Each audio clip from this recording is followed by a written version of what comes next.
UPSC qualify करने के बाद जब आप किसी डिस्ट्रिक्ट के डिस्ट्रिक्ट मैजिस्ट्रेट बन जाएंगे तो वहां पे डिसीजंस लेने कैसे हैं ये आपको खुद से आना चाहिए या ये आपको पढ़ाया जाना चाहिए.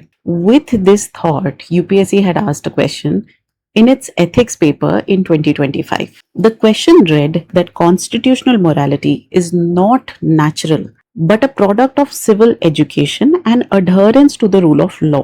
Examine the significance of constitutional morality for public servant, highlighting the role in promoting good governance and ensuring accountability in public administration. अब एग्जाम सिनेरियो में आपको इसको एग्जैक्टली समझना है कि ये कह क्या रहा है and then you have to decide what to write. So please pause this video, take a pen and a paper, brainstorm करो और इसका आंसर आइडियली क्या होना चाहिए डिसाइड करो and then come back to this video. So ये question थोड़ा सा ट्रिकी था. इसमें कहा जा रहा है that constitutional morality is not natural, मतलब आपके अंदर से ये नहीं आती, बट ये कहाँ से आती है? अगर आपको सिविल एजुकेशन दिया जाए and if you are adhering to the rule of law. ये एक कॉन्टेक्स्ट स्टेटमेंट है. This is not where the question is lying. Question actually कहां से शुरू हो रहा है? दैट एग्जामिन करिए that what is the significance of this constitutional morality जो हम कह रहे हैं कि पढ़ाई जानी चाहिए और रूल ऑफ लॉ से आती है for a public servant, not for public but for a public servant, highlighting the role in promoting good governance and ensuring accountability. मतलब एक पब्लिक सर्वेंट को गुड गवर्नेंस और अकाउंटेबिलिटी इंप्लीमेंट करनी चाहिए.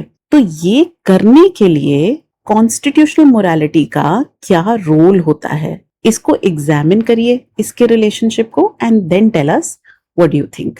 This is the actual question. हम ये assume कर रहे हैं that constitutional morality civic education and adherence to rule of law से ही आएगी एंड पब्लिक सर्वेंट जिनको good governance and accountability implement करनी है उनके लिए इसका सिग्निफिकेंस क्या है. So here is where the actual demand of the question is lying कि इस सिग्निफिकेंस को आपको एग्जामिन करना है. सो इस क्वेश्चन में आपको कॉन्टेक्स्ट को लेके एक अच्छा इंट्रोडक्शन लिखना चाहिए. You should make a tabular analysis of this examination and then you should go for your conclusion. 10 mark का क्वेश्चन है, 1 पार्ट क्वेश्चन है. सो बॉडी में यही पार्ट होगा एंड इसको अच्छी तरीके से एग्जामिन करना पड़ेगा. सो इंट्रोड्यूस ऐसे कर सकते हैं. ये स्टेटमेंट एक्चुअली डॉक्टर अंबेडकर का स्टेटमेंट था. So you can write that doctor B.R. Ambedkar regarded constitutional morality as adherence to the value and spirit of constitution. मतलब अगर आप कॉन्स्टिट्यूशन को फॉलो करते हैं तो कॉन्स्टिट्यूशनल मोरालिटी होगी. ये कल्टिवेट होता है civic education and respect for rule of law से. पब्लिक सर्वेंट्स के लिए ये एक एथिकल कंपस होता है in public administration, right? So you have with this introduction catered to both the statements in the question. So now how do we examine it? हम ये कह सकते हैं कि कॉन्स्टिट्यूशनल मोरालिटी क्या क्या इंश्योर करती है, वो पब्लिक सर्वेंट्स के लिए क्या सिग्निफिकेंस रखती है एंड उसकी वजह से आउटकम क्या होगा. So in each of these things आप ये एग्जामिन कर रहे हैं कि कॉन्स्टिट्यूशनल मोरालिटी की वजह से पब्लिक सर्वेंट्स क्या good governance and accountability implement कर पा रहे हैं या नहीं. So actually each of these points is an examination. Now you see how strong this answer is. ऐसा नहीं है कि आप पूरा एनालिसिस करने के बाद एग्जामिनेशन बाद में कर रहे हैं. You are doing it right here. So first is the rule of law. Public servants के लिए ये इंप्रूव करता है रूल बेस्ड डिसीजन मेकिंग जो आर्बिटरी नहीं होता. This leads to predictable governance. Number 2, impartiality. Equal treatment होना चाहिए and not dependent on caste, religion, status, gender, कोई भी ऐसी चीज पे डिपेंडेंट ना हो. तो ये सोशल जस्टिस इंप्लीमेंट करेगा. Number 3, integrity. अगर कोई public servant corruption and vested interest को केटर ना करता हो और फिर भी सही चीज करे, this increases public trust. Number 4, transparency. अगर आप ओपननेस इन प्रोसीजर्स रखें एंड डिसीजन मेकिंग में तो अकाउंटेबिलिटी इंक्रीज होगी. Number 5, protection of rights. अगर आप फंडामेंटल राइट्स एंड डिग्निटी को प्रोटेक्ट करेंगे तो सिटीजन सेंट्रिक गवर्नेंस होगी. Number 6, constitutional values, liberty, equality, fraternity, justice.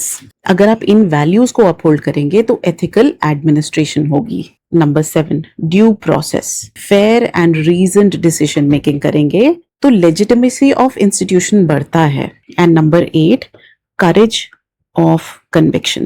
Very important.